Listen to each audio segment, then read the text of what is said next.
Exams के लिए बहुत ज़्यादा हेल्पफुल रहेंगी, चाहे वो सीटेट का एग्जाम हो, DTPSB का एग्जाम हो या फिर KVS का एग्जाम हो। जहाँ पर भी साइकोलॉजी पूछी जाती है वहाँ उन हर जगह पर हमारी ये क्लासेस आपके लिए बहुत हेल्पफुल रहेंगी। हमारी क्लासेस आज से हम जीन पियाजे की कॉग्निटिव डेवलपमेंट थ्योरी से स्टार्ट करने जा रहे हैं। ये थ्योरी अपने आप में बहुत ज़्यादा इंपॉर्टेंट थ्योरी है। इस थ्योरी से हर साल हर एग्जाम में 3 से 4 क्वेश्चन पूछे जाते हैं, जो कि हम इस थ्योरी को कंप्लीट करने के बाद आप उन क्वेश्चंस को इजीली सॉल्व कर सकते हैं। तो हम हमारी क्लास स्टार्ट करते हैं। जीन पियाजे एक स्विस साइकोलॉजिस्ट थे जिन्होंने कॉग्निटिव डेवलपमेंट थ्योरी, संज्ञानात्मक विकास पर अपनी थ्योरी दी है। इनका ये मानना था कि जो बच्चे होते हैं वो क्या कहते हैं धीरे धीरे करके स्टेजेस में अपना क्या कहते हैं डेवलपमेंट करते हैं। पियाजे के अकॉर्डिंग जो डेवलपमेंट है एक डिसकंटिन्यूअस प्रोसेस है। अब हम इनके बारे में डिटेल में पढ़ते हैं। Theory is all about, theory क्या कहती है, how does the mental development take place from infancy to adulthood. जो एक बच्चे का, शिशु का जो क्या कहते हैं विकास है वो शिशु काल से लेके वयस्क होने तक किस तरह से होता है, उसकी पूरी प्रक्रिया के बारे में ये थ्योरी में बताती है। Children are as intelligent as adult. जो बच्चे होते हैं वो एडल्ट के जितने ही इंटेलिजेंट होते हैं। ऐसा नहीं है कि जो चिल्ड्रंस हैं उनको कम नॉलेज है, वो लेस नॉलेजेबल पर्सन है, वो एडल्ट के जितने ही नॉलेजेबल होते हैं।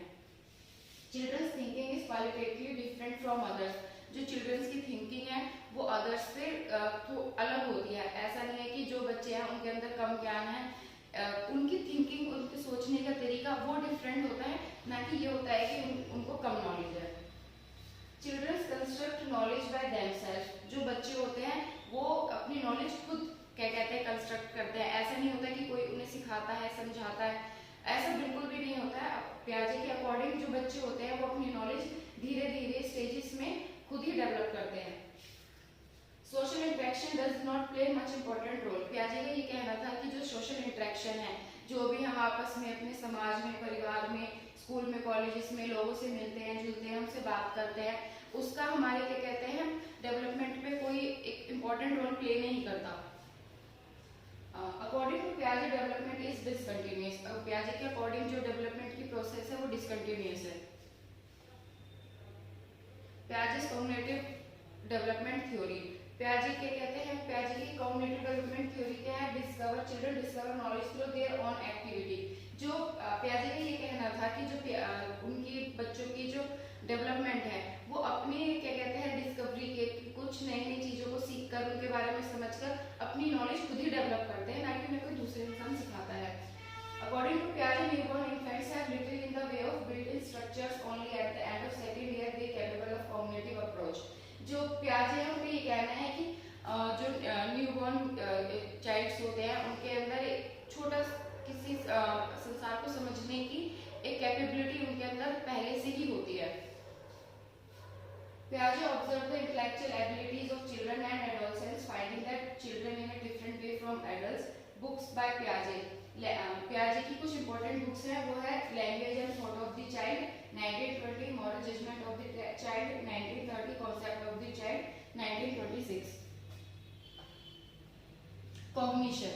हम पियाजे की कॉग्निटिव डेवलपमेंट थ्योरी के बारे में जानने वाले हैं, लेकिन उससे पहले सबसे ज्यादा हमारे लिए समझने की चीज है वो है कॉग्निशन, संज्ञान। इस वर्ड का क्या कहते हैं बहुत इंपॉर्टेंस है, और इसे अच्छे तरीके से समझने के बाद ही हम इस थ्योरी को अच्छे से समझ पाएंगे।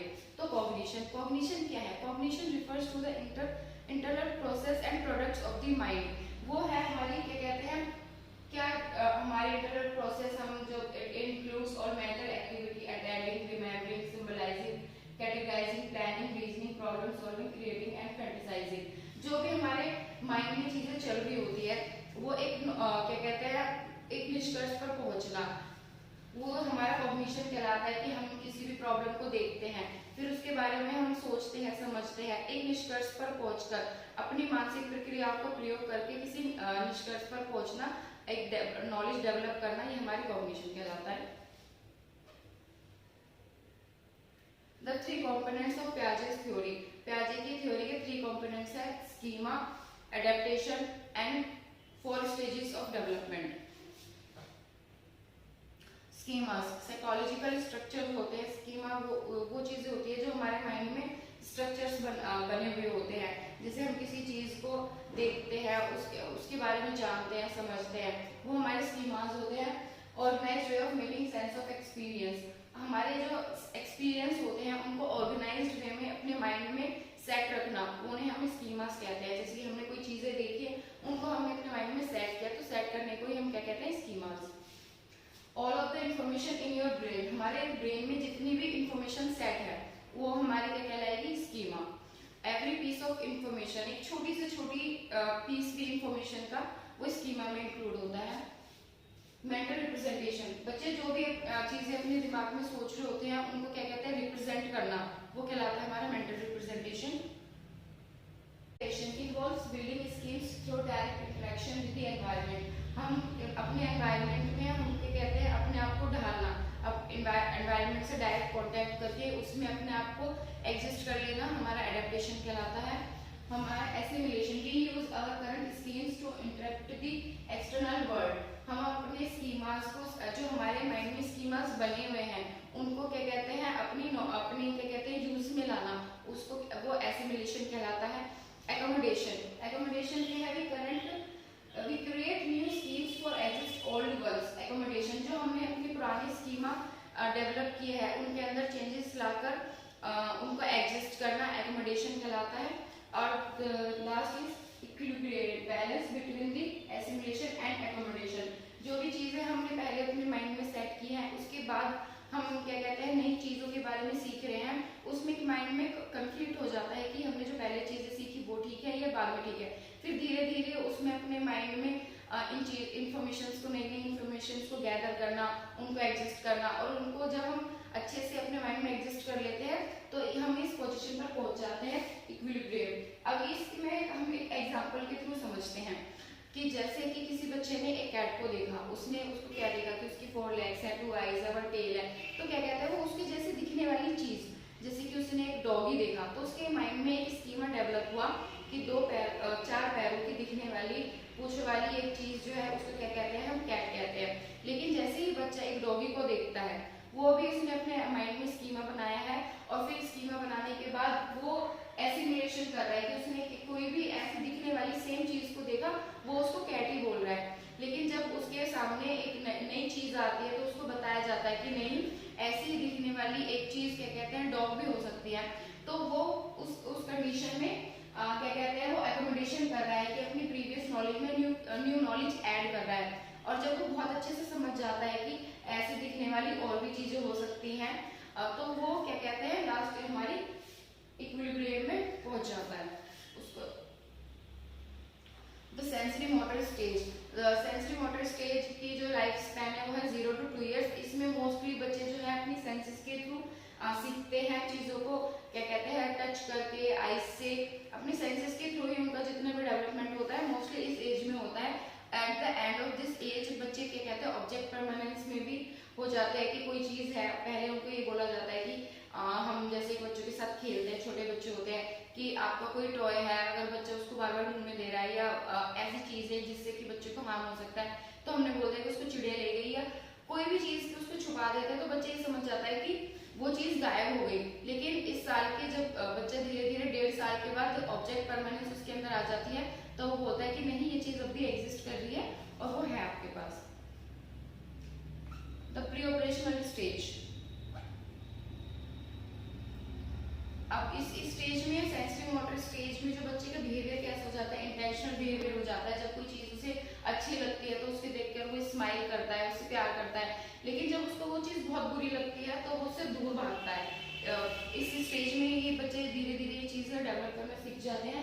ऑब्जेक्ट परमानेंस, मेंटल रिप्रेजेंटेशन, वो अपने दिमाग में जो चीजें चल रही होती हैं वो उनको रिप्रेजेंट करना स्टार्ट कर देते हैं। जैसे कि बच्चों को भूख लगती है तो वो रोना स्टार्ट कर देते हैं, और मतलब कोई भी चीज है जो उन्हें पसंद नहीं है उससे वो दूर भागते हैं। पसंदीदा चीजों से वो प्यार करते हैं, उनके पास रहते हैं, वो अपने माइंड में चल रही चीजों को रिप्रेजेंट करना स्टार्ट कर देते हैं। At this stage of development, make believe play, वो क्या कहते हैं, मेक बिलीव प्ले स्टार्ट कर देते हैं। Learns by his motor movements, वो अपने मोटर मूवमेंट्स के थ्रू लर्निंग करना स्टार्ट कर देते हैं। सिंबॉलिक अंडरस्टैंडिंग, उनके अंदर सिंबॉलिक अंडरस्टैंडिंग डेवलप हो जाती है। कंप्लीटली ईगोसेंट्रिक, इस स्टेज में बच्चा कंप्लीटली ईगोसेंट्रिक होता है। उसे ऐसा लगता है कि जो जो भी चीजें हैं आसपास की वो सारी उसके लिए है, सब उसी से प्यार करे, सारी चीजें उसी को मिले। द प्री ऑपरेशनल स्टेज, इस स्टेज का जो लाइफ स्पैन है वो 2 to 7 ईयर्स है। अब हम इसके बारे में धीरे धीरे पढ़ते हैं। The most obvious change is an extra ordinary increase in representation और सिंबॉलिक एक्टिविटी। जो इस स्टेज की जो एक्स्ट्राऑर्डिनरी चीजें हैं वो क्या है कि बच्चे अपने आप को रिप्रेजेंट करना स्टार्ट कर देते हैं और सिंबल्स के थ्रू अपनी चीजों को समझाना स्टार्ट कर देते हैं। Make believe play, pretend play, जो चीज उन्हें मतलब अच्छी लगती है उसको देखना वो पसंद करते हैं, उसको बनना स्टार्ट कर देते हैं। जैसे कि किसी बच्चे को डॉक्टर बनना पसंद है तो वो डॉक्टर के गेटअप में आ जाएगा, अपनी छोटी छोटी इक्विपमेंट्स आने स्टार्ट कर देगा, डॉक्टर्स की तरह बिहेव करना स्टार्ट कर देगा। जैसे कि कोई बच्चा है, कोई गर्ल है, उसको क्या कहते हैं अपनी मम्मा को कॉपी करना बहुत पसंद है। तो जैसे कि वो उसकी मम्मा जैसे दुपट्टा रैप करती है तो देखा है कि इस एज के बच्चे मोस्टली गर्ल्स दुपट्टा रैप करती है। ये बॉयज होते हैं वो घर के बड़े लोगों का कॉपी करना स्टार्ट कर देते हैं। जैसे कि उनके ग्रैंडपा न्यूज़पेपर पढ़ते हैं चाय के साथ में, तो क्या कहते हैं वो उसी जगह पर उन्हीं की जगह पर बैठकर ऐसे ही प्रिटेंड करते हैं जैसे कि वो बड़े लोग उनके सामने बिहेव करते हैं। लैंग्वेज डेवलपमेंट, इस स्टेज में सबसे ज्यादा लैंग्वेज डेवलपमेंट होता है। वो नए नए वर्ड्स को सीखते हैं। जैसे कि इसमें देख रहे हैं कि 4 इयर्स का बच्चा जो है वो 2000 वर्ड्स से भी ज्यादा सीख जाता है। इगोसेंट्रिक एंड एनिमिज्म थिंकिंग, वो बहुत ज्यादा इगोसेंट्रिक होते हैं। जैसे कि हम किसी बच्चे, जैसे इस पिक्चर में दिखाया गया है कि do you have a brother, कि yes I have a brother, but जैसे कि उसका नाम क्या है जिम, लेकिन does Jim have a brother, वो कहता है नो, उसका कोई भाई नहीं है, मेरा ही भाई है। वो कंप्लीटली इगोसेंट्रिक होते हैं कि जो दुनिया है वो पूरी उन्हीं से ही है। एनिमिज्म, कि वो ये समझते हैं कि जो भी चीजें हैं, जिन चीजों को वो देख रहे हैं वो वैसे ही हैं जिन चीजों को वो अपने माइंड में समझ रहे हैं, सोच रहे हैं। इनएबिलिटी टू कंजर्व, उनके अंदर कंजर्व करने की एबिलिटी नहीं होती है। जैसे कि नंबर्स हैं, उनको क्या कहते हैं इस फॉर्म में लिखे हुए हैं नंबर्स, लेकिन अगर हम उन नंबर्स को क्या कहते हैं इस तरीके से लिखा जाए तो वो ये नहीं समझ पाते हैं कि यही क्वांटिटी इधर भी है, जितने नंबर ऑफ कॉइंस यहाँ पर है उतने नंबर ऑफ कॉइंस यहाँ पर है। वो इस स्टेज में बच्चे इन चीजों को नहीं समझ पाता है। Mass, is there same amount of clay in each ball, उनको ये भी समझ में नहीं आता है कि जो ये शेप है, उनकी राउंड शेप है, अगर हम उस तरह से चपटा कर देते हैं तो उनको ये भी समझ में नहीं आता है कि इनमें इक्वली ही वेट है, इक्वली मास है इनका। Is there same amount of water in each glass, अगर हम इसके ग्लास का स्ट्रक्चर चेंज कर देते हैं तो उनको ये भी समझ में नहीं आता है कि इक्वल अमाउंट ऑफ वाटर है। वेट, वो ऐसा लगता है कि किसी चीज की शेप चेंज होने के बाद उनको ऐसा लगता है कि उनके वेट में कमी या वृद्धि भी हो जाती है। इस प्रोसेस को हम कहते हैं इनएबिलिटी टू कंजर्व, इन सब चीजों को ना समझ पाने की क्षमता। सेंट्रेशन, रिवर्सिबिलिटी, जैसे कि इसमें देखा है they focus on one aspect of situation neglecting other important feature. अब उनको क्या लग रहा है कि जैसे कि दोनों ग्लासेस हैं, इनमें सेम अमाउंट ऑफ वाटर है, लेकिन जैसे ही हम एक बिगर ग्लास को ऐड कर देते हैं, उसमें सेम अमाउंट ऑफ वाटर कर देते हैं, लेकिन उसको बच्चे ये चीज नहीं समझ पाता, उसको ऐसा लगता है कि जो ये बड़ा ग्लास है इसमें ज्यादा पानी है। रिवर्सिबिलिटी इज नॉट देयर, जब बच्चे जैसे कि हमने फुटबॉल में इसमें हवा है और अगर हम उसको हवा को निकाल देंगे तो बच्चे ये नहीं समझ पाएगा कि इसको दोबारा अगर हम फिल कर देंगे तो वो अपनी इसी पोजीशन में पहुंच जाएगा। आर्टिफिकेशन, everything is on earth made by humans, तुम्हें ऐसा लगता है कि जितने भी पहाड़ है, पेड़ है, ये जितनी भी चीजें हैं वो सभी ह्यूमन बीइंग्स ने बनाई हैं, सभी लोगों के द्वारा बनाई गई चीजें हैं।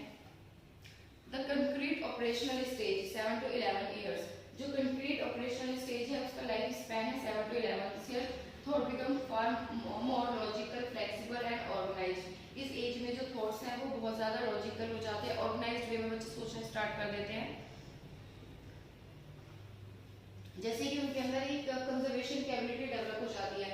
जैसे कि इसमें ग्लासेस में पानी है, अगर हम क्या कहते हैं बड़े ग्लास में इसको इस तरीके से रख देंगे तो वो ये नहीं बोलेंगे कि इसमें ज्यादा पानी है इसमें कम है, वो समझ जाएंगे कि दोनों ही ट्यूब्स में इक्वल अमाउंट ऑफ वाटर है। सीरिएशन, इंक्रीजिंग और डिक्रीजिंग भी बच्चे के अंदर डेवलप हो जाती है इस स्टेज में। क्लासिफिकेशन, बच्चे क्लासिफिकेशन करना स्टार्ट कर देते हैं। जैसे सेम दिखने वाली चीजों को इस पिक्चर में जैसे दिखाया गया कि बच्चे क्लासिफाई कर रहे हैं, बहुत सारे बटन है, अलग अलग टाइप्स के बटन है, अलग अलग साइज के बटन है, बट उनके अंदर ये एबिलिटी डेवलप हो चुकी है कि एक जैसे दिखने वाली चीजों को किस तरीके से क्लासिफाई करना है। बच्चों के अंदर रिवर्सिबिलिटी भी डेवलप हो जाती है कि अगर हम किसी चीज की जो फॉर्म है पहले जैसी हो सकती है, जैसे फुटबॉल है, फुटबॉल में इस टाइम हवा है और इसमें नहीं है, उनको इस एज में ये समझ में आ जाएगा कि अगर हम इसको दोबारा फिल करेंगे तो अपनी उसी पोजीशन पर दोबारा से वापस आ जाएगी। स्पेटल रीजनिंग, उनके अंदर जैसे कि डॉट्स के हेल्प से जैसे कि वो क्या कहते हैं किसी भी डायग्राम को इजीली बना सकते हैं। मैप शोइंग आउटलाइन और मैप नो आउटलाइन, हम कोई भी इनके बच्चों के आगे स्ट्रक्चर देते हैं, कोई भी फिगर देते हैं, अगर हम उनको डॉट्स में देते हैं तो बच्चे इजीली उसको बना लेते हैं, लेकिन विदाउट डॉट्स के वो उन चीजों को नहीं बना पाते हैं। ये इस ग्राफ में आपको इजीली समझ में आ रहा होगा कि मैप शोइंग डॉग आउटलाइन, जब इस आउटलाइन डॉट्स में इसके आउटलाइन बनाएगी तो बच्चे ने किस तरीके से बना लिया, और विदाउट आउटलाइन उनका जो रेशियो है वो कितना कम है। Formal operational stage 11 years onwards, formal operational stage 11 साल के बाद की होती है। इसमें क्या होता है, अंडरस्टैंडिंग एब्स्ट्रैक्ट मैटर, वो एब्स्ट्रैक्ट थिंग्स को भी समझना और सोचना स्टार्ट कर देते हैं। जैसे कि हमारे स्पेस में बहुत सारी चीजें हैं जिनको हम देख नहीं सकते, छू नहीं सकते। एब्स्ट्रैक्ट थिंग्स क्या होती हैं, जिनको हम देख नहीं सकते, we can not see and touch, तो इन चीजों को भी वो समझने लग जाते हैं कि जैसे स्पेस में है, हमारे प्लैनेट्स के बारे में वो अंडरस्टैंड करना स्टार्ट कर देते हैं। उनके क्या कहते हैं रिवोल्यूशन, रोटेशन, सारी चीजें उनको बहुत इजीली समझ में आ जाती है बिना देखे और छुए भी। कॉम्प्लेक्स कैलकुलेशन एंड रीजनिंग, वो बच्चे क्या कहते हैं कॉम्प्लेक्स कैलकुलेशन और रीजनिंग भी करना स्टार्ट कर देते हैं धीरे धीरे। जैसे कि हम उनको टेबल सिखाते हैं, फिर उनसे क्या कहते हैं ऐड करना, माइनस करना, ये सारी चीजें बच्चे क्या कहते हैं टफ भी क्वेश्चंस को इजीली सॉल्व करना स्टार्ट कर देते हैं after 11 years. Self conscious and self focusing, बच्चे इस एज के बाद जब वो धीरे धीरे टीनेज की तरफ जाते हैं तो वो सेल्फ फोकस्ड होते हैं और कॉन्शियस होता है। जैसे कि वो अपने क्या कहते हैं बॉडी स्ट्रक्चर को लेकर, जैसे 11 इयर्स से जो छोटे बच्चे होते हैं उनको ये चीजें नहीं आती हैं समझ में, या मतलब उनको फर्क नहीं पड़ता कि उनका वेट कैसा है, उनका कलर कैसा है। बट जैसे जैसे वो टीनेज की तरफ जाते चले जाते हैं आफ्टर 11 इयर्स, वो क्या कहते हैं अपने वेट को, अपने कलर को लेकर बहुत ज्यादा कॉन्शियस हो जाते हैं कि हमें ये चीजें खाएंगे तो हमारी वेट गेन हो जाएगा, इन चीजों से हमारा वो अच्छी अच्छी चीजें इनटेक करना स्टार्ट कर देते हैं, जिससे कि उनकी बॉडी स्ट्रक्चर और उनका कॉम्प्लेक्शन बहुत ऐसा होता है कि हम बच्चे बहुत बार टीवी में एडवर्टाइजमेंट देखते हैं कि इस क्रीम को लगाने के बाद क्या कहते हैं कलर फेड हो जाता है, तो उन चीजों को करना स्टार्ट कर देते हैं धीरे धीरे। आइडियलिज्म एंड क्रिटिसिज्म और डिजाइन मेकिंग, वो जो चीजें गलत होती है उनके लिए आवाज उठाना स्टार्ट कर देते हैं। एक आइडियलिज्म, एक किसी को अपना एक आइडियल मानकर उसको उसकी तरह बनने का प्रयास करते हैं। जैसे कि किसी को कुछ भी बनना पसंद है, कोई किसी को म्यूजिशियन बनना पसंद है, तो वो किसी भी एक बहुत बड़े म्यूजिशियन को अपना आइडियल मानकर क्या कहते हैं उसको फॉलो करना स्टार्ट कर देते हैं। या कोई भी टीचर है, एक छोटे लेवल पर देखा जाए तो उन्हें कोई क्लास में टीचर बहुत पसंद है, उनके रहने का तरीका, उनके बात करने का तरीका, वो उनको आइडियल मानकर उनको कॉपी करना स्टार्ट कर देते हैं। और क्रिटिसिज्म, जैसे कि कोई भी चीजें उन्हें नहीं पसंद है, कोई चीज गलत हो रही है तो उसको क्रिटिसाइज करना स्टार्ट कर देते हैं। और डिजाइन मेकिंग, वो डिजाइन करना, उनमें जैसे कि नए नए तरीके जैसे बिल्डिंग ब्लॉक्स बनाना, अपने क्या कहते हैं जो चीजें उन्हें पसंद है उनके डिजाइन वो बनाना स्टार्ट कर देते हैं। थैंक यू सो मच, और वीडियो को